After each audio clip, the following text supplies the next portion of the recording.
Mga kaibigan, welcome back. Pag-usapan po natin ang debut game ni kay Manny Laddy, ang KD, Kevin Durant ng Pinas. Grabe, legit magaling mga kaibigan. Galing ng footwork, ang galing na shooting, kinantsawan pa siya. Ayun, nag-init.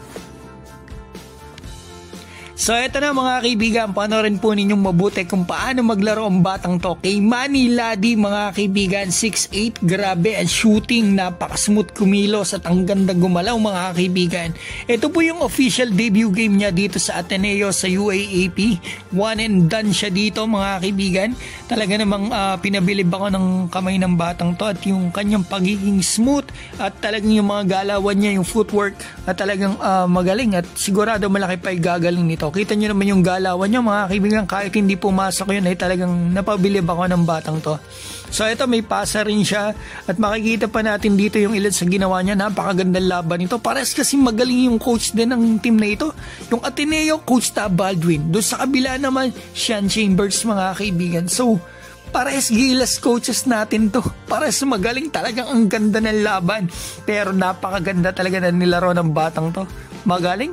Grabe, yan sinabi ko sa inyo, kada shoot, yung mga shoot niya rito, puro puro punit ang net. So yan, kinansyawan pa siya dito, nag-flex pa rito si kaibigan, ang ganda nga naman ng basket niya doon. So eto, second half, bumawi si kay Manny Laddy, yan makikita natin. Para si Kevin Durant mga kaibigan maglaro. Yan, makikita natin, napakaswabe ng batang to. And may foul yun. At the same time mga kaibigan, ito po yung isa sa ginawa niya, another one. Sa mga bucket getter ng NBA, Kevin Durant. Ito, talagang bucket getter din talaga to. Grabe yung kamay mga kaibigan. 43% ata siya dito sa 3-point line. And overall, yung field goal niya, makikita natin doon. Almost 50% ata, 45 ganon. Makikita natin, mas maganda, yung overall stats niya. Hindi lang yung laro, kailangan nakikita rin natin ang stats. Clutch basket dito, 2 minutes. Dikit ang laban, pasok ni kay Manny Laddy, lamang pala yung kalaban ng isa. So, lamang sila ng dalawa. Ang nangyari mga kaibigan, ito, naipasok ng player ng FEU. So, nag-overtime. Ito yung ginawa niya sa overtime Pero maganda rin yung ginawa ng bahay ni Jared Bahay, back-to-back 3. So, ito, last 10 seconds, naipasok ni kay Manny Laddy. Clutch basket, talagang matindi ang kamay nito. Tingnan nga natin, puro ringless mga kaibigan, yung mga shoot niya.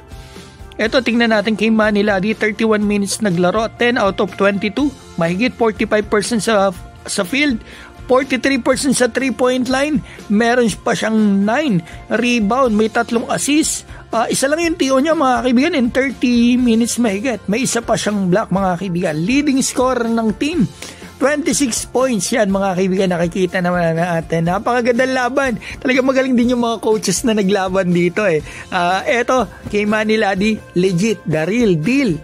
One of the real deal dito sa UAAP mga kaibigan. No hype, magaling ang batang to. Sana makapasok sa gilas. Ang good thing, nakausap ko yung isa sa SBP. It is possible ang sagot sa akin. Ang tinanong ko kung possible ito sa SEA Games, it is possible. So, baka kasama po ito. Malamang kasama to doon sa 80 long list na pinasa natin. Sa Final 12, hindi ko pa po alam mga kaibigan. Basta, magaling ang batang to. Good luck sa'yo kay Manny Laddy. Pinabilib mo ako. Mabuhay ka.